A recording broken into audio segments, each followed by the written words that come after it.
وأنه كان رجال من الإنس يعوذون برجال من الجن فزادوهم رهقا.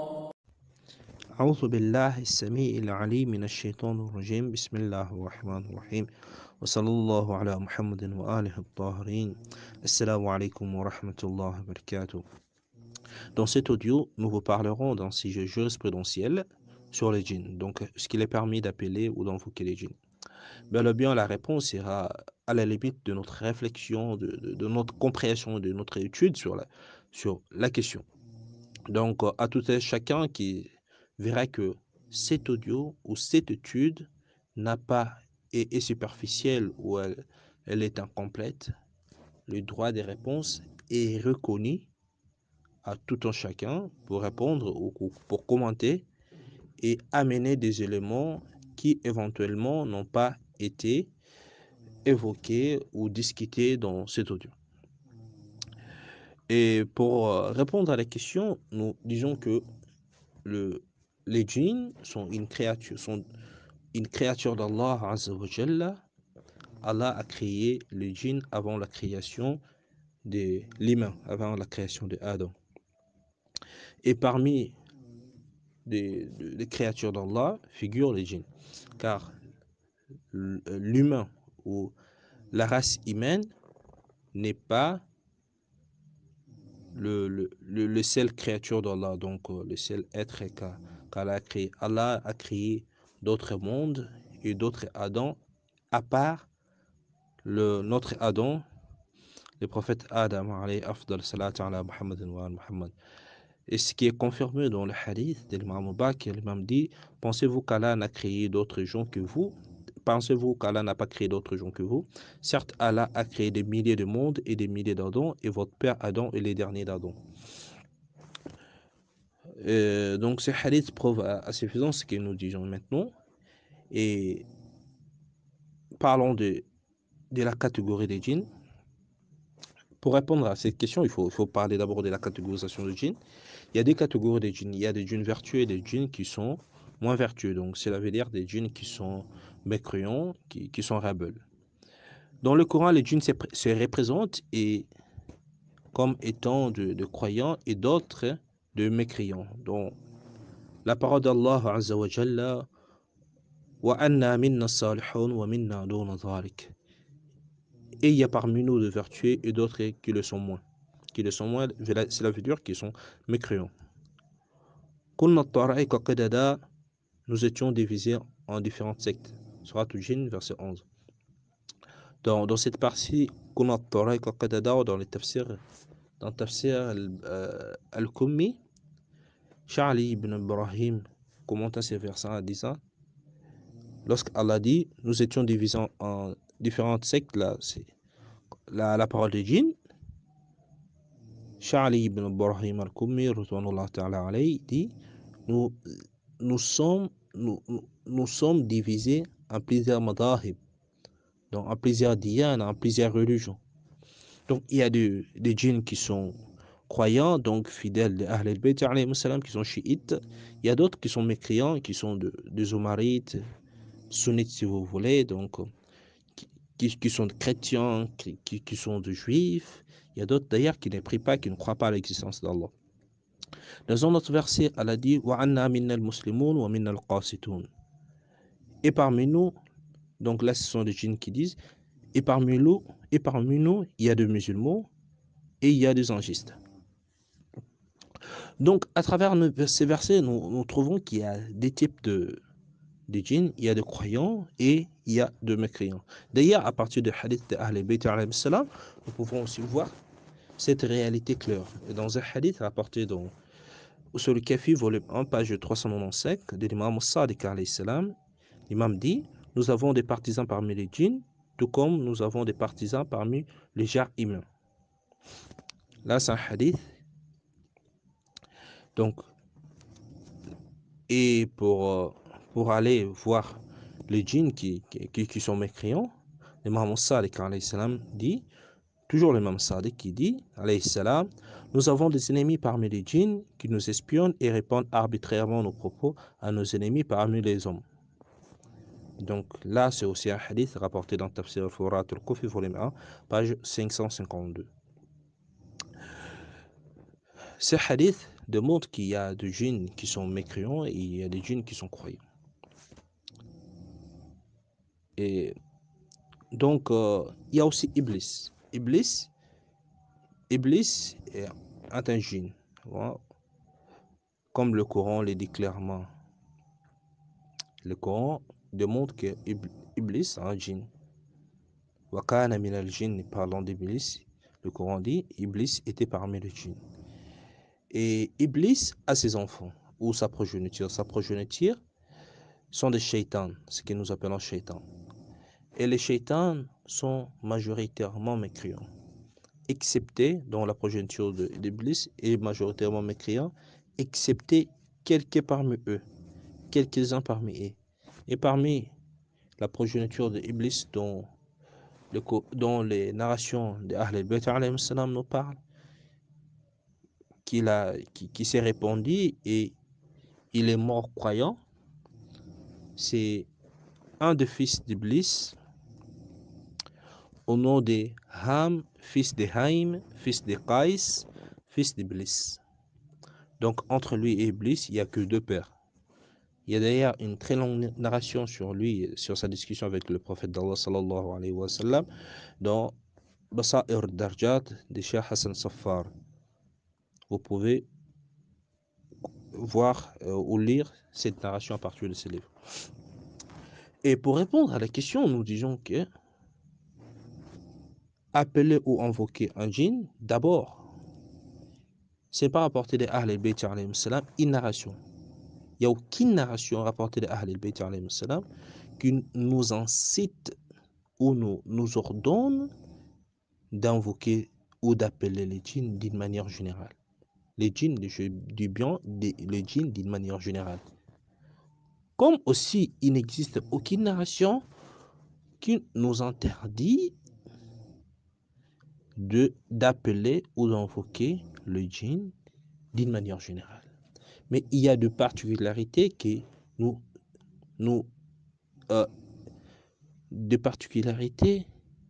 mentionnerons dans cet audio. Et parmi, donc, dans le charia, il est permis d'appeler ou d'invoquer l'assistance d'un djinn croyant pour une question, une affaire, hein, pour qu'il puisse servir. Par exemple, quelqu'un qui veut faire quelque chose, et un croyant qui veut faire quelque chose, il trouve que c'est trop lourd pour lui-même. Il ne va pas parvenir à lui-même. Donc, il est permis dans le charia d'appeler un djinn croyant, je dis un djinn croyant, d'appeler un djinn croyant, pas un djinn qui se prétend croyant, mais un djinn dont l'identité est prouvée étant que croyant, d'appeler un djinn croyant et lui aider dans ce qu'il fait. Et ceci n'est pas étrange, car c'est rapporté aussi de Ahl al-Bayt alayhim salam. Dans un hadith rapporté par Cheikh al-Sadouk, de l'imam Ali alayhi salam, qui dit: celui parmi vous qui s'égare au cours d'un voyage ou d'une expédition, ou est troublé par la frayeur, qu'il crie: Ô Salih, secourez-moi. Ô Salih, ô Abba Salih. Donc c'est comme ça: Ô Salih, ô Abba Salih. Abba Salih, c'est les djinns. Ô Salih, ô Abba Salih. Donc Salih, ô Abba Salih, c'est les djinns. Ô Salih, ô Abba Salih, secourez-moi. En ce moment, l'un de vos frères djinns lui apportera secours, car celui-ci circule sur la terre entière et veille sur vous. Il tue avec rigueur, acculé quiconque s'égare dans son chemin dès qu'il aperçoit sa voie et lui retient sa monture. Très sale, volume 1, page 618. Donc, c'est djinn, Salih ou Abba Salih, est un djinn qui est délégué de guider les croyants. Donc, on peut appeler son assistance. On peut appeler son assistance afin de nous guider dans le chemin lorsque nous courons dans un chemin ou nous partons dans une expédition, un voyage et que nous sommes égarés ou nous avons peur. Donc, il est permis, selon les paroles d'Ahl al-Bayt, de demander l'assistance d'un djinn. Un djinn croyant, bien sûr. Car Abu Saleh, c'est un djinn croyant. C'est l'un de nos frères chiites. Et donc, mais le problème, il y a un problème dans ça. Le problème est que le djinn croyant que nous devons appeler doit être un djinn dont les imams alayhi salam nous ont permis ou nous ont demandé de l'appeler pour une cause quelconque. Et non l'appeler parce que nous savons qu'il a un djinn croyant, qu'il est djinn croyant. Car parmi les djinns croyants, il y a d'autres qui ont des sensibilités et de l'aura dont les humains ne peuvent pas supporter. Et cet aura ou cette sensibilité peuvent éventuellement nuire aux croyants sans que le djinn lui-même puisse lui nuire. Le djinn croyant ne vous nuit pas car vous êtes croyant. Mais sa sensibilité et son aura peuvent éventuellement vous nuire. Et ceci est rapporté dans les narrations de Ahl al-Bayt alayhi salam. La dame Hakima binti l'imam Moussa, la dame Hakima binti Moussa Qadhiba alayhi salam déclara: une fois j'ai vu l'imam Rida alayhi salam qui se tenait près de la porte de la chambre où l'on déposait et conservait les bois. Il était en train de parler à voix basse, mais je ne vois personne d'autre à ses côtés. Je demandais: ô mon Seigneur et Maître, avec qui parlez-vous? L'imam répondit: c'est Amir al-Zahraï.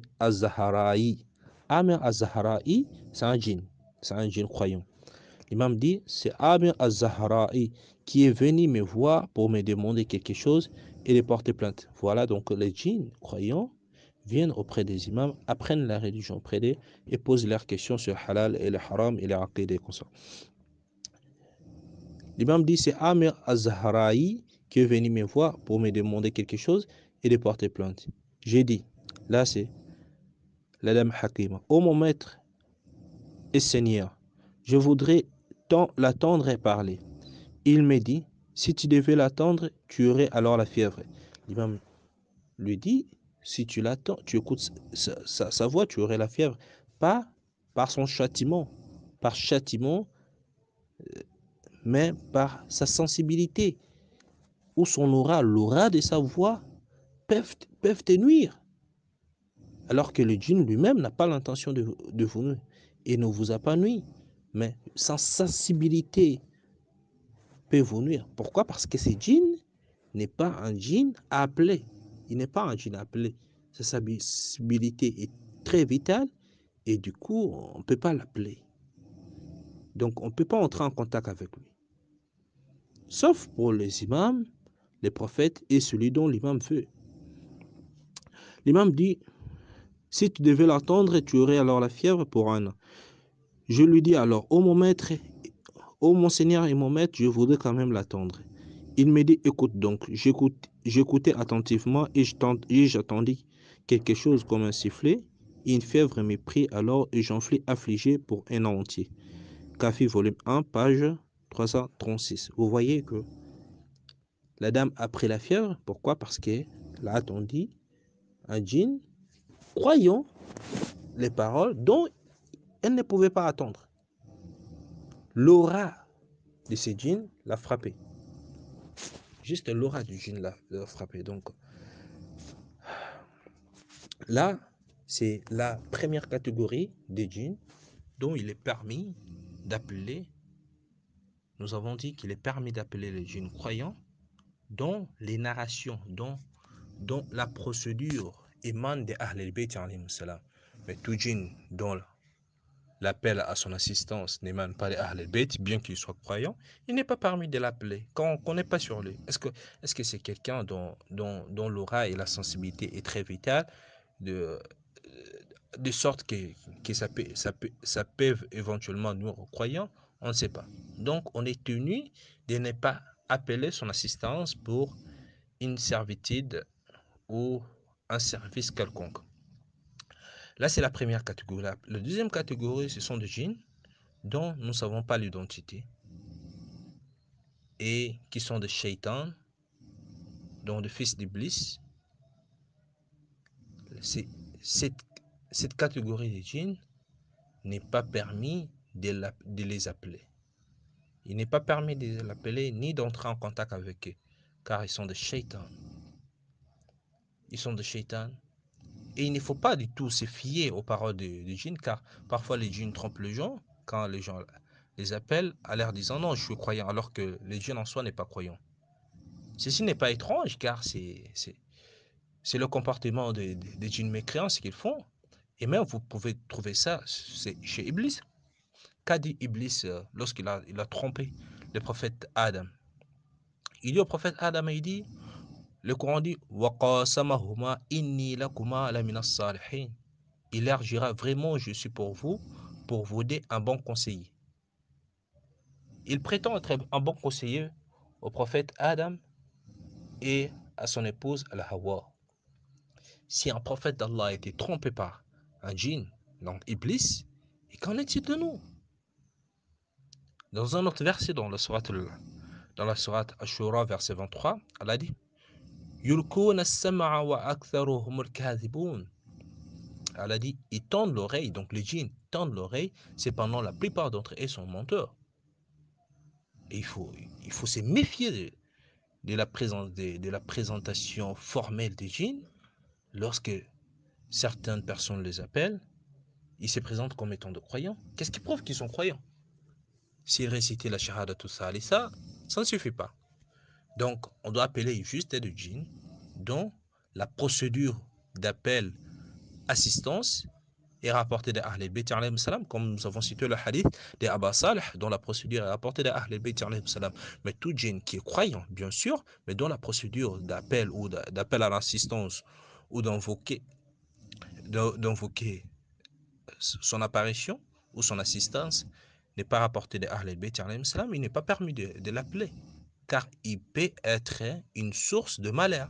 Bien qu'il soit croyant, il ne va pas essayer, il ne va pas essayer de nuire à un autre croyant parmi les humains, mais déjà sa sensibilité ou son aura peuvent éventuellement nuire aux croyants humains. C'est pourquoi il n'est pas permis de l'appeler. Et nous allons évoluer sur les djinns dont il n'est pas permis d'appeler, les shaitans et d'autres djinns mécréants et dont l'identité n'est pas connue. Allah nous interdit d'avoir des alliés en dehors de croyants. Allah nous dit dans le Coran, dans la sourate An-Nisa, Ya ayyuhalladhina amanu la tattakhidul kafirin awliya min dunil mu'minin. Ô le croyant, ne prenez pas pour allier le mécréant au lieu de croyant. Sourate Nisa, verset 114. Donc, nous sommes interdits de prendre un allié de djinn mécréant ou dont l'identité n'est pas connue ou n'est pas prouvée à travers les paroles des Ahl al-Bayt alayhim salam, de le prendre comme étant des alliés. Et lorsque vous l'appelez pour demander son assistance ou vous demandez qu'il vous rende service, et bel et bien, il est votre allié. Donc, une fois que vous l'appelez, il devient automatiquement votre allié. Et on doit se méfier. On doit se méfier conformément au Coran de prendre un allié autre que le croyant. Bien sûr, des gens qui font des choses des djinns et consorts vont essayer aussi de me répondre en disant que voilà, on peut avoir la confirmation si un djinn est croyant ou mécréant à partir du rêve. Donc on peut rêver et voir un peu la certitude. Non, on dit non sur cette hypothèse, car le songe n'est pas la révélation. Le songe n'est pas réel. Hein? D'abord, il y a des songes réels, c'est très rare, des songes authentiques, et dans les songes, il y a des interprétations. Comment vous interprétez les songes? Est-ce que vous avez la science d'interprétation des songes? Qu'est-ce que Allah dit sur les songes? Allah dit, certes Allah, l'imam Sadiq dit sur les songes, certes Allah est très haut et très noble pour envoyer la révélation aux songes. Donc déjà, vous ne pouvez pas avoir la révélation aux songes sur les djinns pour savoir s'il est croyant ou il est mécréant. Même s'il serait croyant, supposons qu'il serait croyant. Alors, cependant, comme sa procédure, la procédure d'appel à son assistance ou de l'appeler pour qu'il puisse rendre service n'émane pas des Ahl al-Bayt alayhi salam, de narration des Ahl al-Bayt alayhi salam, il n'est pas permis de le prendre, de l'appeler.